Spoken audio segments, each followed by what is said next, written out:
anything that's in your life that you're not happy with, whether that's your income, your relationship, your job, your friend group, your body, it's your fault. It's your fault. But by accepting that, now you can change it. If you're an entrepreneur who's built success but feels stuck in the grind, this podcast is for you. On the Live More Show, we give you short, powerful conversations to help you become more tax savvy, time rich, and totally free. Here's your host, Melanie Sikma. All right, Reid Hoffman said that an entrepreneur is someone who will jump off a cliff and assemble the airplane on the way down. My guest, Josh Axe, today knows exactly what that feels like. He started from nothing and learned real estate through trial and error, from buying single-family homes to managing a multi-million-dollar rental portfolio. Today, we're going to talk about how to build teams and systems that actually work, how to scale sustainably, and stay grounded in what really matters: family, freedom, and fun. So if you've ever wondered how to grow your business without losing yourself in the process, this one is going to be for you. I'm excited to introduce Josh Axe today. Josh, you've built several successful companies from the ground up. Just to give our listener value right off the bat, what's one skill set that has allowed you to do that without giving up your peace of mind? Yeah, I think the thing that has separated me the most is just like speed. Like I do stuff relentlessly, and when I get an idea, I just pursue it and execute on it. Like it's true, just like building the airplane on the way down. Like I'm like, hey, I'm going to do this. And then I just start doing it while other people are trying to like figure out how to do it. I'm just learning as I go. Yeah. And I've even had agents that are like, bro, you need to like slow down. You need to relax. And I'm like, no, dude, that's why I'm ahead of you, is because I'm not slowing down and I'm not relaxing. But the thing I kind of have this weird dynamic with myself. Like I feel like I'm really lazy. And Really? So I like getting things done really fast so that I could choose to relax if I want to, but then I end up not relaxing because that's boring. But like my efficiencies come from laziness. It's really weird. I don't know. What do you mean by that? Like, you're naturally lazy, and so you kind of have to compensate for it by working hard? I just don't want to have to do anything. Okay. So you just attack it fast and then delegate, or what do you? Yeah, okay. Sort of. And then like I try to have the most efficient way to do whatever it is I'm trying to do. Got it. So if I'm trying to make a bunch of money, it's like, well, what's the fastest way and most efficient way for me to do that?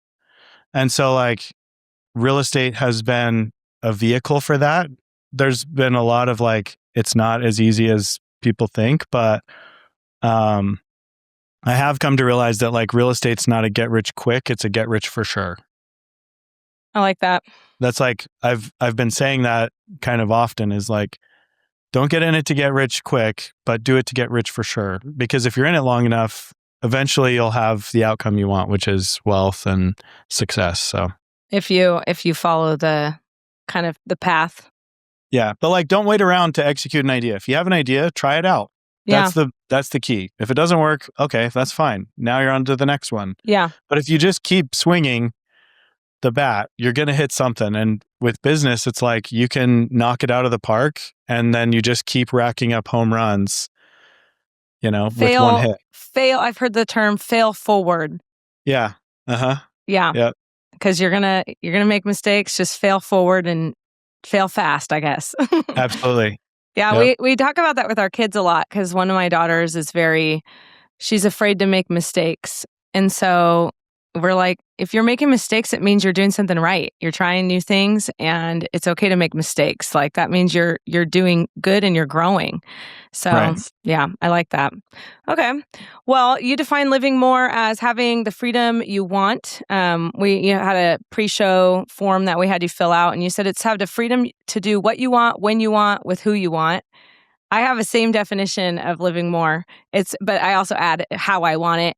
And so Okay. It's basically just being able to do things your way and when you want, right? So how did that vision shape the way that you built your companies? Yeah, I mean, I moved to Pennsylvania and I was an agent. I was making no money because the cost of real estate there is so much less than it was in Phoenix, Arizona, which is where I was at before.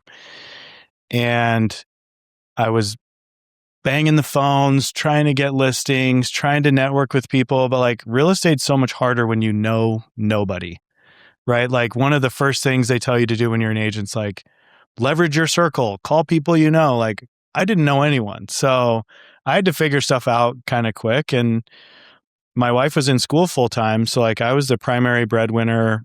It was all on me. She was like fully dedicated to her schooling, which is why we were in Pennsylvania. So it's like, I have to figure it out fast too. So I knew that rental real estate was a way to make money passively, semi-passively. And that if you did it right, right. If you did it right though, you could make a lot of money. And so I partnered up with a guy who his wife was also in PA school. And so he was a doctor at the time. And so we partnered, we bought a 35 unit building. That was my first actual investment deal ever. We negotiated seller financing. From day one, it was cash flowing because we got the tenants paying their utilities. We started raising the rents, renovating the units, like doing everything that you do with apartments to make them better. And then 8 months after we bought it, we did a cash out refinance, pulled out, some equity. And so it was like, I recognized that having that rental building was key to the lifestyle I wanted. And I like nice things, right? Like I like fast cars. I like, a nice house. And I recognize that like, well, if I have cash flow that pays for my fun things, I don't feel bad about it because I can be overly logical. Like I drove a Toyota Prius. My wife and I both drove Toyota Priuses for like 7 years. And then eventually I can't picture that. I know. And I had like We Buy Houses on the back of it. I was so bad. I put the stickers on myself because I was too cheap to pay someone. It was so bad. I'll send you a picture because of how horrible it looks. Please do. But I was all in, I was all in on real estate. And I think that's like the key. Whatever it is you're going to do, just go all in. And so once I bought that building though, we started cash flowing. I pulled out some equity. I started flipping properties. My business partner didn't want to flip. So we bought some other buildings together with some of the profits I had from flips, and he was a doc, so he had some money. So we bought some other units, and then I'm like, well, I'm cash flowing now, so I can buy the nice thing I want to buy and not feel bad about it because my cash flow is paying for the lifestyle I want. And so it allowed the freedom to do the thing that I've always wanted. So like I bought a Nissan GTR. So if your listeners like cars. Yeah, I don't know anything about cars. Yeah. No, it's fine. And so like I bought it brand new. It was in Long Island, New York, the Nissan dealership there. It was like a dream moment. I think I have like a video on my YouTube after I bought it. Like, oh my God, I bought it. Like it had 5 miles on the odometer or something. It was just really cool. Yeah. Because like I set the vision of like, I'm going to do real estate and it's going to give me the freedom to do the things I want to do. And I just had the belief, and I write on a yellow pad my goals every day. Like every night before bed, I'll write my goals, and then the next day, what I'm going to do to achieve them. And so by doing that, it's like I ask people all the time, like, and I'll ask you now, like, when was the last time you wrote down your goals? Actually, this morning. Okay, great. Okay, so most people, it's like, oh, in January. Yeah. Or in last quarter, or whatever. Yeah. It's like so you're a good example. Like, what is the likelihood you achieve your goals versus the ordinary person who doesn't write their goals often? A lot higher. 100 times higher. I mean, I don't know what the actual number would be, but like, if you have a consistent focus on whatever it is, it will happen. And so I set the vision of like, I own rentals that pay me $10,000 per month in passive income. And I wrote it every day, every night. And then every night I'd think, what can I do tomorrow to achieve this goal? I would do it. And I would do it. And consistent action towards that goal made it happen. Yeah. So for our listener, pull from that. write down your goals, but actually break them into small actionable items that you can attack fast. Like you said, speed. Speed is king, and attack it fast, but take small little bite-sized pieces. I actually was listening to Layla Hermosi's podcast this morning also. She's talking about that, just like it, instead of, hey, I want to lose 20 pounds, so I need to go to this intense workout the next day. It's just do like a 20-minute workout and take small little steps to success, and then you'll reach your goals, but do the tasks that are easy to accomplish the next day. Yeah. So you stack wins too. Yeah. So like, if exercise is your thing, it's like, well, I don't want to commit to going to the gym 5 days a week, but I could commit to a 10-minute walk in the morning. Yeah. But if you do that, and then it's like, you know what, I'm going to jog tomorrow. Instead of walking, I'm going to jog, and then it becomes, I'm going to run a mile. Like you stack those wins. And so like with my business, it was like, well, I want to earn $300,000 per month in profit from wholesaling, flipping, or wholetailing real estate. So what do I do tomorrow to do that? Well, I need to make sure that I have leads coming in the door. How do I get leads? Well, I need to send direct mail. I need to do pay per lead. I need to, right? Like it gives you break down how. I think that's one of the differences is like, you could achieve anything in the world. We could all become billionaires, but how? If you can understand the how and you can break it down into tomorrow, what can I do? Yeah. Today, what can I do? And then you just do it. Like you take the emotion out of it. You don't feel good, just do it. Like at the end of the day, you're like, I feel so good because I did the things I needed to do, even if I didn't want to do it. Yeah, that's awesome. Now, this isn't on my questions, but it made me think of it. So you said, what are the things that you have to do? Did you have to also give up things that you had, things that you had to say no to accomplish those things? Yeah. So I'm part of like a men's group, and I led a goal planning session for everyone, my vision board strategy. I have a vision board in my office, and every big goal requires sacrifice. It's like everyone would love to have $10 million in the bank, but not everyone's willing to sacrifice the things that might require. So when you are setting goals for yourself, you also have to ask yourself, what things are you willing to sacrifice? Are you willing to sacrifice TV at night? Okay, that might not be a hard one for you. Or maybe it's really hard because that's your bonding time with a partner. Thankfully for me, when Lauren was in school, her school was so demanding that she was 100% focused on that. I mean, she'd be at school for like 12 hours a day, come home, study, and then she'd be studying till like 2 or 3 in the morning. Funny story. Wow. She actually had to study so much that she would walk like on a treadmill to stay awake. I woke up one night because she had fallen asleep while walking on the treadmill and like crashed. Was she, because she just fell? She fell asleep. Oh no. Yeah. So she's a beast like you then. She Oh yeah. She's a rock star for sure. A+, it proves that I'm a good salesman for sure, my wife. Like you can never take that away from me. The best close of my life. She said yes, we're good, I love that. She's the best. So yeah. That's hilarious. Hey, if you guys need to stay awake because you're working too hard, just walk. But Amen. maybe have one of those tether sticks. They're the little strings. Yeah. Or like a life alert, if you need it. That's Help. funny. I did that once when I was a kid. I was running and we were trying to go see how fast we can go. And then it flung us into the wall. And then the wall, like it just kept spinning and burning us. It was terrible. Oh no. Yeah, that is awful. You can get a really bad burn from those. You can. It wasn't fun, but it's kind of funny to think back on it. But have you always been that way where you've created systems and structures intentionally around this mindset, or was it something you had to learn? Conceptually, I always knew it. So I'll think back to like my first hire. My first hire was my acquisition manager. So this was 2021, end of 2020. He reached out. He had started a business with his dad. It wasn't working out. He had started selling cars, got great sales training. And he's like, he had just had his knee replaced. And so he was like out on crutches in Pennsylvania in the wintertime. It's like December. And like anytime you work auto sales, they'll have like bell to bell on the last 3 days of the month. So he's like, I'm freaking so over this. He gets paid like $150 a car. He's like, dude, I got to get out of this. I think I'm going to go do life insurance.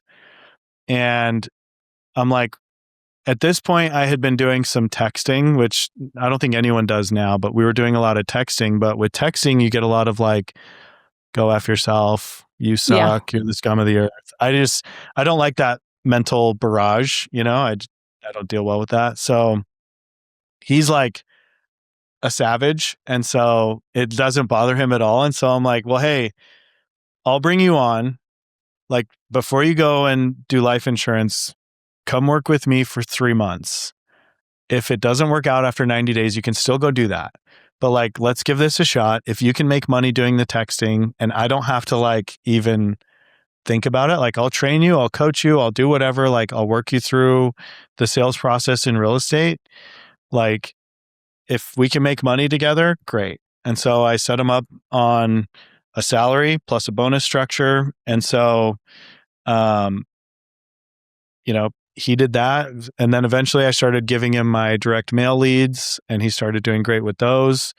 And so it just grew from there to where now he's in charge of basically all of the acquisitions. So all of our leads go to a call center. I recognize that I can't answer all the phone calls. So early on, I set up a call center, which I highly recommend. Like if you have a business and someone calls you and you don't answer the phone, you're doing it wrong. Yeah. You can hire a call center that's US based for like $500 a month and you can just have it be overflow or off hours. But like you're way better off capturing that lead because what does someone want if they're calling? They want an answer right now. They don't call because they want to leave a message. They call because they need to talk to someone about a problem. If you can at least let them know that you could solve their problem, and even if that's an intake person that like, hey, yeah, someone will give you a call first thing in the morning, you're going to win above your competition. It's so affordable to do. There's no excuse not to. So I recognize that because I'm spending a ton of money on mail. I'm like, I better freaking answer the phone. Yeah. So that was the first step. Hiring Kyle was the second step. And then after that, we were doing a lot of dispo. So then I brought on a dispo person who was kind of like also a admin assistant. So, I just recognize there's small pieces that we've added along the way where it's like, at the end of the year, bookkeeping, oh my God, it kills me. It's like, I never do it. And then at the end of the year, my accountant's like, hey, I need your books. And I'm like, oops, haven't done any of them. Yeah. You're not the only one. All of December sucks because of it, and it's just like this gray cloud hanging over me. So, and you guys have helped with my tax strategy, which not to plug you, but you guys have been phenomenal. One stop. Thank you. Highly recommend. And I just hired a bookkeeper that's like going to be integrated now. So that'll make it to where like monthly I'll know exactly what's going on in each of my businesses. Sorry. So what I'm hearing from you is that you know what you're weak at, you know what you don't want to do, or you know what drains you. Yeah. And you go hire those things first, and then you focus on what you enjoy and what you're good at. Yep. Yeah. That's great. Or hire something that you can easily quantify that makes you money. So like if a salesperson, if you can say, hey, I'm going to give this person 30% of whatever they bring in and they're out, beating bushes trying to get their own deals, why don't you have 100 salespeople? If you're only paying them when they perform, you should have a lot of them. Because the more you have, the higher likelihood, and they'll weed themselves out. But like with a salesperson, it's easy to quantify like, wow, I paid this person a lot of money, but they bring in so much revenue. Mm-hmm. Yeah. Why not have two? Yeah. It's like Hermosi talks about like a marketing machine. If you could put $1 in and get $10 out, why wouldn't you just put as many dollars in as possible? Yeah, exactly. Mm-hmm. Yep. Yeah. And with a commission-based salesperson, if they're fully commissioned, there's no money in other than training, but the training could be automated. Yeah. You're putting the risk on them. Yeah. Cool. Well, let's pivot a little bit. I want to go into building teams and systems that work, since that is your superpower, you said. So Yep. many entrepreneurs struggle with building a team that they can trust. Actually, at the last Investor Fuel event, one of the hot seats, many people talked about how they struggle with hiring and they struggle with building the team that is going to help them reach their goals. So what's your approach or any secrets that you have to finding and keeping great people? Yeah. I haven't hired a ton of people. The people that I've hired that have done really well, like Kyle's my best example, because acquisition managers are typically the hardest role to hire for, because once they get good, they typically will leave. And one thing that I recognized, and I was scared about that because I didn't want to share like secrets with someone and then have them use those against me. So I had some backstory on Kyle, that he was working out at the CrossFit gym that I worked out at, and he was actually a coach there, and he had been a coach for like 10 years. And I'm like, so what do you guys make? Like, I'm just curious. And so they were making, really not much for how much they worked. It was like 40 grand, 50 grand a year, but he had been there for 10 years and was so loyal to the ownership. And it was like, man, if I could give this kind of guy an opportunity where he could make 5-6 times that much money or more and not cap him, hopefully he could show me that same loyalty, and he has, right? And so like I recognize his loyalty first. And for the role of an acquisition manager, that was key, because I've heard stories of people, spending a bunch of money on direct mail, and then the acquisition manager just does the deal outside of the company. Mm-hmm. It would be really hard to track, right? So like trust is so important. And I think I just recognized his loyalty and his integrity when it wasn't deserved at the last company that he was with. And so that showed me his character. And so that was a big piece. I use a predictive index when I hire. Yeah. So it helps give me a read on what the person's roles that they would fit into are. So like, I'm a maverick, he's a maverick. So like, I recognize that he doesn't want to be micromanaged. I don't like to be, but if I give him... I'm a maverick too. Yeah, I can tell. Yeah. So, but like, we don't work well under management. No. Like, we're like, hey, I know my job, leave me alone. I'm going to get it done better than anyone ever has, but don't bother me. Right? Like reporting, forget about it. I don't want to report. Like, I'm just going to do it well. You'll see the results. And that's how Kyle operates too. And so like, the people that I've hired have typically been like within a sphere of influence. So I have brought on people that are outside of that.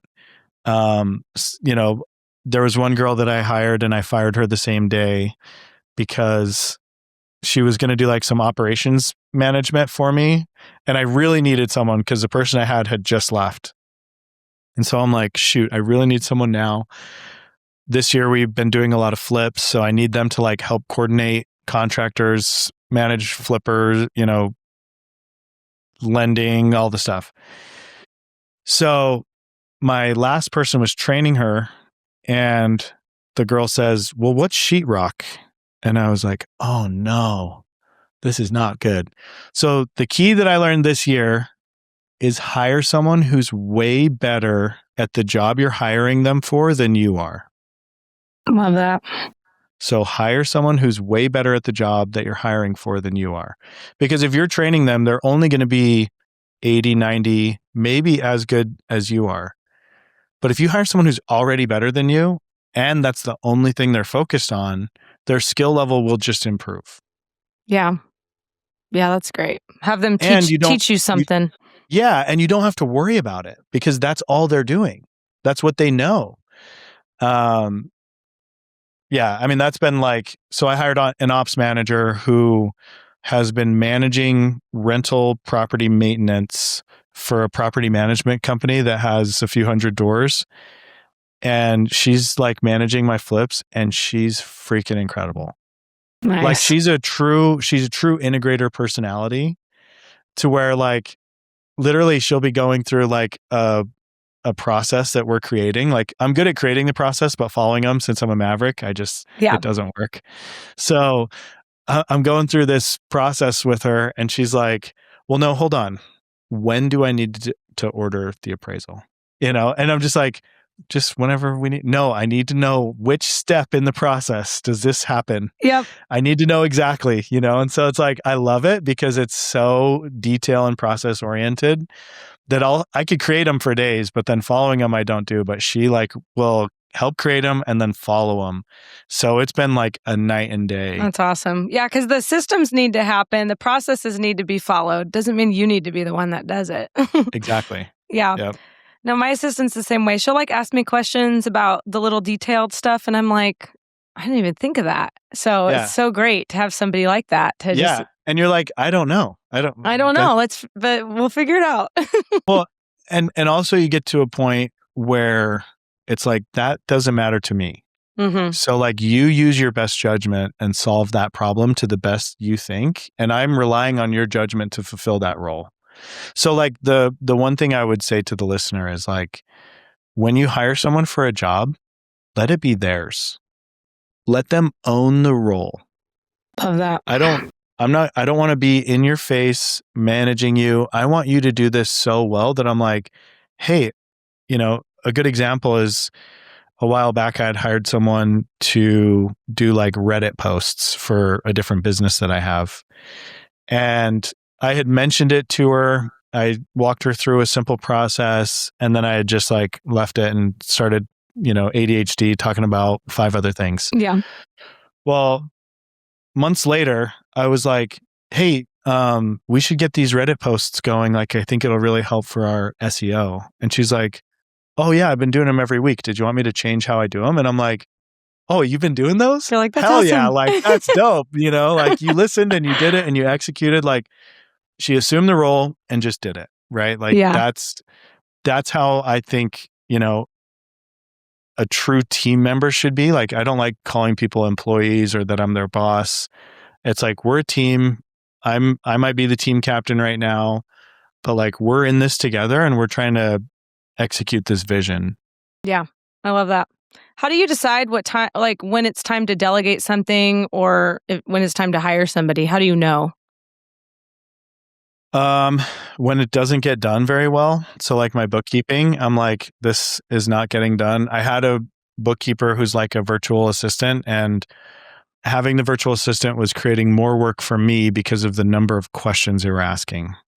So like part of my hiring process was like, will you use intuition in my bookkeeping? So like a perfect example is like when we pay a utility bill, the utility company charges a payment processing fee of like $1.95. Well, my previous bookkeeper would see that there's an amount for $67, but not $68.95. But it's $1.95 on this charge and $67 on this charge. He couldn't put it together that it was the processing fee. And so it's like, I explained it once and then I figured they had gotten it, but then it was like someone from his team, I guess, was doing it. So it was like every week I'm having to go through this same process to where it's like, okay, you're not getting it. You're not using the intuition and the plan that we set in place. So like you don't work. So when things aren't getting done well, when an employee can be hired and you see a direct result on your revenue positively, right? So I think where I learned young, I feel like, I don't know if I just understood it or not, but like employees need to make a business money. Otherwise, they have no purpose in the business. The business will get rid of them. They either need to make the business money or save the business money. So if the cost savings are not greater than what the person is paid, they will be let go. And if the person makes more for the company than the person is paid, then they will stay, right? So like, if you understand that and you say like, how can I add more value to the company that I'm with as an employee, you'll be so valuable and you'll be able to demand more money because you can show your value truly. right? So I just recognize that early. And so if you're looking at hiring someone, look at what is your time worth, right? Like time is our most valuable asset. We can get money back. We can't get time back. So like, is the time with your 2-year-old daughter worth it for you to be doing bookkeeping tasks? You wouldn't rather do bookkeeping? Yeah. Like, come on. No. Are you crazy? Like being able to go to Disneyland when you want to go to Disneyland with who you want to go to Disneyland with, and to do the concierge package that costs an extra $6,000, but you get to do every ride you want to do and you don't have to wait in line. Yeah. That's the freedom that I'm looking for. And you get 10 people. So you get to choose all of your family to go. And if you want to have some extended family or some friends that you care about, you get to share an experience with them that most people don't get. Yeah. Like that's the freedom I'm after. And so like, if you doing a job inside of your business that has a low dollar per hour hireability, what are you doing? Yeah. It's good to figure out your dollar per, like what are you worth? Right. What's your time worth? And then anything below that, as soon as you can, delegate it. Well, yeah. And like, are you stepping over dollars to pick up pennies? Yeah. Right. Like if I wasn't doing the bookkeeping, could I be networking with someone that I could create a relationship with that will make me an extra $100,000 this year? Yep. Right. So like, where are you missing those opportunities to like have that growth and have that extra time? Like Rockefeller said, like,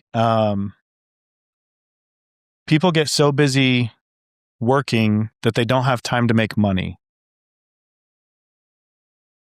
Like, I don't think money's made in the work. Money's made like in the relationships, in the process, in the system.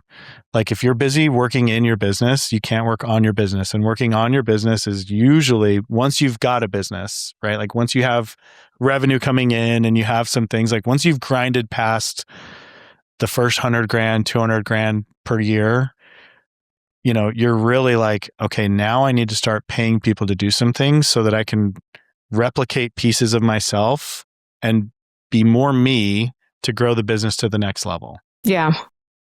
Yeah, I love that. So you were talking about how you're good at building the systems. How do you keep them simple enough to actually use rather than just overcomplicating them? So like SOPs, for example, this is a really practical thing. When you build out an SOP, how do you, one, make sure your employees are using them, but also keep them accountable to them? Or do you remind them of them, or is that their job? Yeah, that's a great question. So we have SOPs. It's not something we go through, it's probably a great idea to do like a weekly or monthly training or review the SOPs. We don't. We're a pretty small team. I think in total there's 5 of us. So like we don't have a lot of seats on the bus, if you will, but the people who are in those roles own them. And we just had a situation. There's 2 that I can think of. One of them, we had a property that we were under contract on. It was a school randomly. We found someone to buy it, which first off, I didn't think we'd be able to sell this school. A school? Really it random. Was a school. It was an abandoned school. Okay. This guy called up, wants to sell a school. I'm like, why are we wasting our time? Come on. So Kyle's a savage, gets it locked up under contract at like, I don't know, $100,000. Like it was crazy. Get the school locked up. The dispo person at the time, she's like, just give me a chance to sell it. Let me see what I can do. I'll blast it out. If we can't get anything, we'll cancel. No problem. Okay. And we told the seller, hey, I don't know if this is going to be our thing. We're going to check, talk to some people, find a buyer, get it under contract. We're like days before closing. Well, the title company for the buyer reaches out and says, hey, there's a deed restriction on this property and it can't sell without the associated parking lot.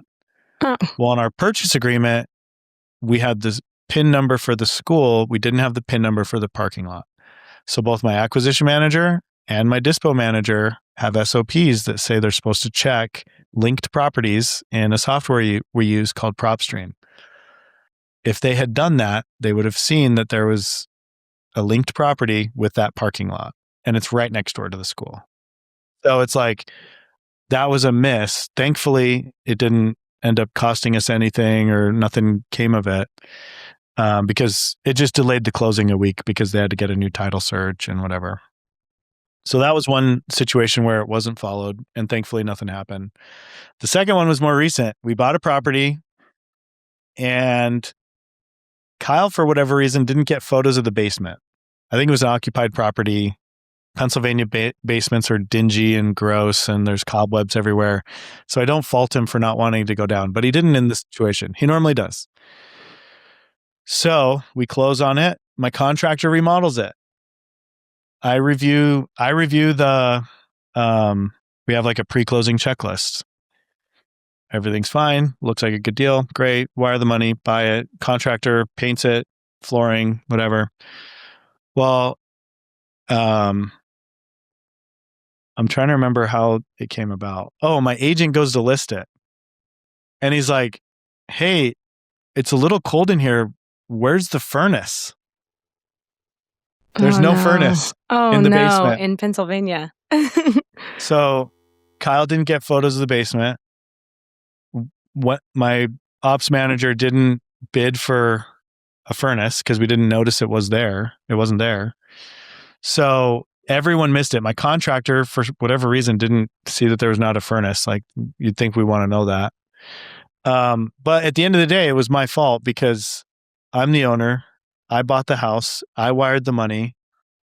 At the end of the day, it's up to me. However, I pointed out to Kyle, hey, did we get photos of the basement? And he's like, oh, I don't know how I missed that. And this is integrity at its finest. Kyle says, you know what? That's my bad. Take it out of my pay on that deal. Oh, wow. And I said, I absolutely will not do that. We ride together. We die together. Like, whatever the split is going to be, it's going to be. Like, we'll pay for it. We'll get it done. So like, he showed integrity by owning it, right? Ownership from your employees is everything. It's one of our core values. If they own their role, they're in control of it, right? And then he showed the integrity by saying, hey, it was my bad.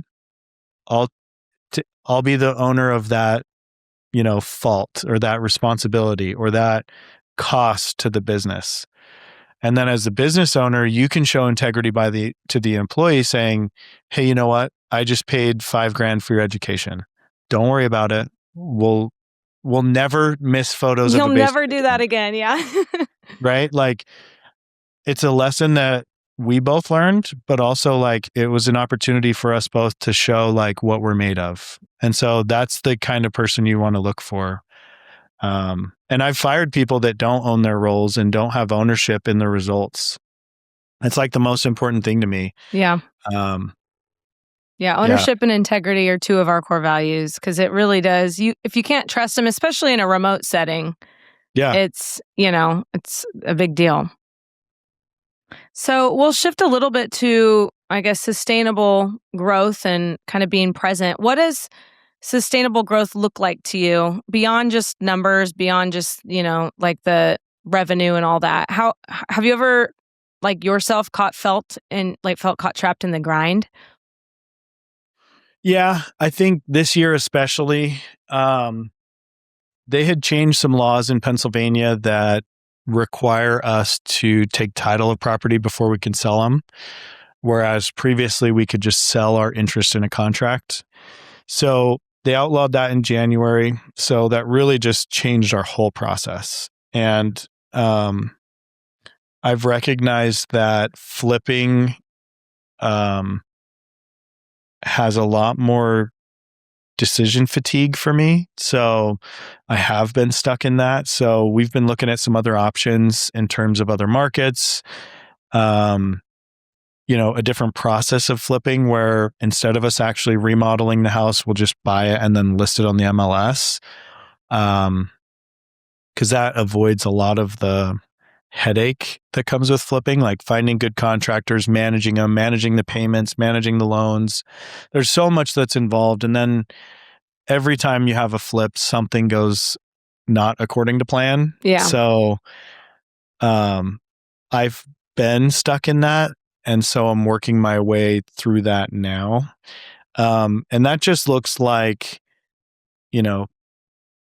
being fast, So like, this won't be released for a while, but we're getting licensed because you can still wholesale properties in Pennsylvania with a license, and you can do transaction licensee work. So that will allow us to do some wholesaling, which wholesaling gives us really fast revenue.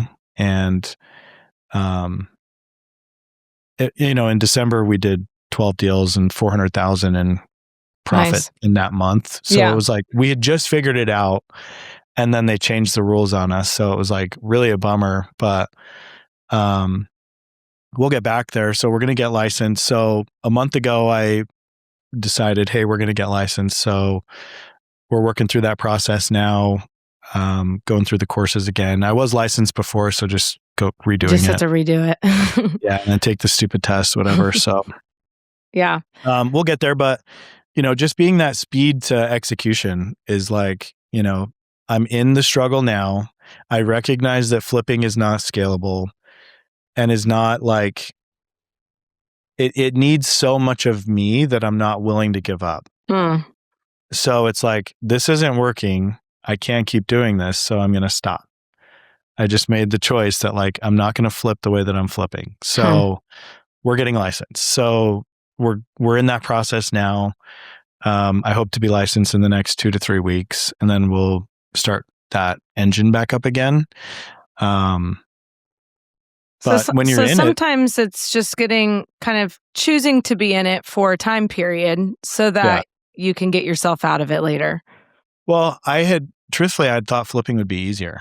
So I'm like, I've got so many issues right now. Like I have a house that we bought where the tenant refuses to leave. They're claiming there's like fair housing violations, even though they don't have an active lease on the property. So they're like threatening litigation. And my attorney's like, their lease is up. They have no right to be here in the first place. So I don't know how they're going to claim fair housing, but it's still like you wake up to an email that's a page and a half long about why they're right. And the tenant always thinks they're right, and they're representing themselves. So whatever, like it's going to be what it's going to be. But like, you don't encounter that if you're not closing on the property.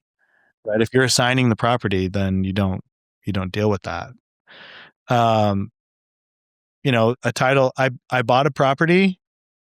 This is a crazy one. I bought a property on September 16th. September 18th, the county sold it at auction because they didn't deposit the check for the delinquent taxes that had been paid.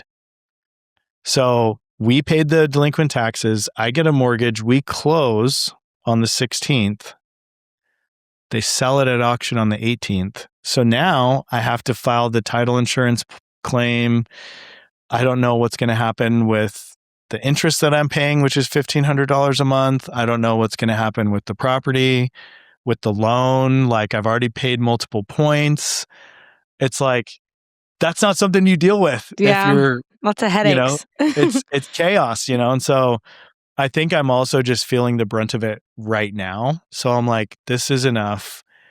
We've had enough, punches in the mouth that like our plan isn't really working. So now we can pivot. And so to the listener, like if you're in a spot where you keep getting punched in the mouth and you're going to continue to get punched in the mouth if you operate the same way you're operating, change how you're operating. Mm-hmm. You're in control of that. Like, stop letting yourself get punched in the mouth. Or if you're a boxer, good for you. I'm not. I like to make money, and I like to make money easily and quickly and for my whole team and for everyone to win. And we're not doing that with the flips like I want to. Like I thought it would be much easier. And we've done, 30 flips this year. I think we'll end at 50 because we have a lot that are like the lag of building up. So it's like 50 flips is awesome. And our average profit margin's $43,500. Like those are great numbers. Yeah. But it's freaking killing me. So like money's awesome, but what is your lifestyle like? Yeah. I always ask people like, well, what's your definition of success? Some people want to live on a farm in Iowa, have 25 acres, a go-kart track in their backyard, a couple of horses and some chickens and, a cow, and they're happy as can be. Good for you. Yeah. Do that. Like, not everyone has to make $20 million a year, and not everyone has to have a $100 million business. But for those of us who do, if you're frustrated with yourself or your situation or whatever, like, just remind yourself it's your fault. Yeah. Then that means you have power to change it. Exactly. I've always had this belief of like, oh, it's your fault. And by accepting the responsibility and the ownership for the situation you're in, you now have control to change it. And that, like, I'm a recovering heroin addict. I just celebrated 15 years. That's awesome. Yeah, thank you. And it comes from, it's my fault. So like anything that's in your life that you're not happy with, whether that's your income, your relationship, your job, your friend group, your body, it's your fault. It's your fault. Mm-hmm. But by accepting that, now you can change it. What are you going to do about it? Stop being a victim. You can do this, like wake up, stop the comfort, stop the doing the same shit every day. And then I feel bad. Well, no wonder you feel bad. You slept in, you ate like last night. You're not doing any, I'm sorry, I swore. But that's like, okay. you're not like, I think self-confidence comes from self-discipline. Yeah. If you discipline yourself to like wake up in the morning and go for that 10-minute walk, even though you don't want to, you feel so much better about yourself that day. Just because you got up, just because you did that walk. You do those little things, you build up. Just with business, you send a little bit of direct mail. You're like, oh my God, it worked. This is crazy. It was so scary spending $2,500 on mail. But then you made some money and you're like, I'm going to do a little bit more and a little bit more. And then you grow and then you hire people and it starts small. Stack the wins. Stack the wins. Sorry, I ramble a lot. My bad. I love it. That's great. I think that's a really great mindset for people to shift into. Is it's just so easy to just sit there and go, why do I feel this way? Why am I in this situation? But it's like, I've chosen to be here. This is my choice. Yeah. And so choose to get out. Yeah, they ask why, but then they're pointing at everyone else. Mm-hmm. Oh, this person did this. This person, I had a bad relationship with that person, my parent, my spouse, my whatever. So I'm just going to be sad forever. Okay. Don't do that. What good is that? Mm-hmm. That's great. Now, what's one piece of advice that you'd give to an entrepreneur listening who feels stuck in the weeds of their business right now? What's one actionable item that they can do this week to move towards getting out of that? I work from home, and I've worked from home for since 2016. And so I have a lot of time with myself. And one thing that I've really learned to do well is reach out to people. So talking to people about the stuff that's going on in your business has been so key for me to one, understand that other people go through crap in their business too. And also you don't have to figure it out yourself. I've kind of prided myself on figuring things out myself for so many years, but I'm in the mastermind now, and it's there's people who have decades more experience than I do, who have been doing the same things, who have experienced way more than I have. Why am I stressing myself out trying to figure this out my way when they have proven ways that have worked repeatedly in the past? Mm-hmm. I mean, give your head a shake. So humble yourself a little. Yeah, just ask for help. And so my advice would be if you're in the weeds and you're struggling, one, talk to someone, just, preferably someone who's a little more successful than you are, who's a little further down the road, who maybe is in the same industry or adjacent, or has, actionable advice that they could give you. Cause I couldn't speak for every person that might listen, but there's someone that they know who will have good advice, just reaching out will make you feel better. Yeah, that's great. I love that. It's so true because, like, typically if you're going through something that's crappy for the first time, especially, there's somebody else that's been there and can give you perspective that it's not going to last forever, for one, but then they might be able to give you advice that they would have, that they wish they would have known while they were going through it. And so just leaning on your network, getting into a mastermind, getting with other business owners. I love that. I remember the very first time I got a letter from an attorney, I was shook, That's terrified. scary. Yeah. The worst, and I had called someone who had been in real estate a little longer than me, and they're like, "Oh, it's your first one." And I'm like, "Yep." And he's like, "It's not if you get sued in real estate, it's when you're doing something, And so I'm like, "Holy crap. All right." Like, completely different response than I was expecting, but and it really ended up being nothing.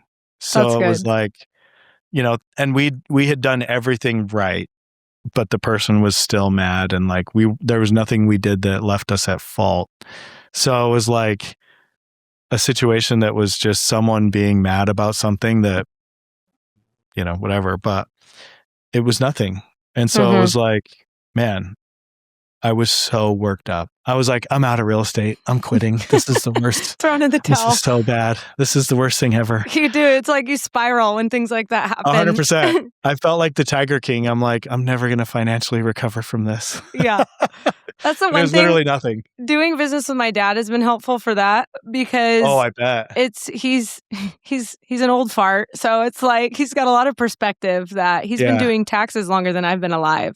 So it's really nice to have his perspective on things when I'm spiraling. It's like, okay, he's like, this is normal. Yeah. So well, and also I feel like as we're cutting our teeth as young entrepreneurs, it's like we're trying to accumulate a couple of dollars, and anything that becomes a threat to that is really scary. Yeah. Yeah. Right. And so when you have someone who's a little more seasoned, who's been through some battles, I'm sure your dad has been through some rough patches. It's like, hey, you know what? I went through something similar. I ended up all right. I took a couple of cuts and bruises along the way, but I made it. And once you're in the position he is, where I imagine he's, much more financially stable, it's like those little things you understand won't rock the boat as much as you think they will. Yeah. Yeah, for sure. And so then it's like, okay, I can relax a little bit. I can, because the hardest thing is when you're getting hit with that BS stuff, continuing to push forward. Right? Yeah. Like this year, especially, we're doing these flips. It's like when we buy a flip, Melanie, we don't get paid for 6 months. So we buy it, we get it under contract. So that takes a month and a half, and then we close on it. And then it takes 3 months to repair it, and then another 2 months to sell it on average. So it's like, we're not getting paid for 6 months after we do something. So then we're buying 3-4 houses a month. So I'm carrying interest on 10, 15, 20 houses, and I might not get paid for 6 months. Yeah. And that's still an if the buyer buys it. And then for how much? Who knows? So to continue paying for advertising through all of that has been like, oh man, I don't know, but it's like, you still show up, you still keep pushing, you trust your process, that you're going to get good deals, and they come. It's just, you got to stay on that path, that war path. It's going to work. It's not if it's going to work, it's when it's going to work. You just keep doing it. Yeah, you can make pivots along the way. You can dial things back. You can be more strategic, but it's been a challenge to keep pushing forward because it's felt like a storm because it's not that quick cash like we were used to. So yeah. Well, and the threat, you said the threat of the dollars, and it's really what the dollars are tied to. It's a lot of hard work. It's a lot of sacrifice. Yeah. It's a lot of headache. It's everything's tied to that. And so there's so much more than just money involved. Yeah. Someone the other day said, he's like, I realized I'm fin-motional. And I'm like, what? He's like, financially emotional. And I'm like, dude, me too. I love it. Yeah. I was like, oh, that's pretty good. Or hormonal. Yeah, exactly. Oh, yeah. I like that. Yeah. Oh, that's funny. All right. If you could go back to year one, Josh Axe, like real estate investor, entrepreneur version of yourself, what advice would you give that version of yourself? I mean, if the timing was the same, buy everything. So like that would have been 2016. If I had bought everything and kept everything that I had, I would be way wealthier, have way more apartments. There's so many deals that we backed out of that would have been phenomenal deals, especially through COVID. So that's if I had a, perfect picture to look back and I would understand what history was going to do moving forward. If I didn't have that, I would say, trust in yourself more and hire sooner. Cool. It's practical. Yeah. Hire sooner. Yeah. Because the freedom you give up by working in your business is not worth the money you could pay someone else to do the same thing. Yeah. Especially if you hire an A player, you get back. Exactly. Well, yeah, that's only assuming you're going to hire an A player. Yeah. Yep. So hire someone with the criteria of earlier that's going to be better than you at the job you're hiring them for. Yeah. Awesome. Hire that person sooner. Well, thank you for sharing just a piece of your story and then also just some tips, really practical tips that our listener can walk away with and hopefully implement some to open up more freedom and fun and fulfillment in their life today. So if you're listening right now, maybe you're on that stage where your business feels a little too big and your time feels a little too small. So don't stop here. Just roll into the next. If you want to get in touch with Josh at all, we'll put his links in the show notes. And so thank you for listening. We'll see you on the next one. If you enjoyed today's episode, we'd ask that you leave a quick and honest review to help more business owners find the show.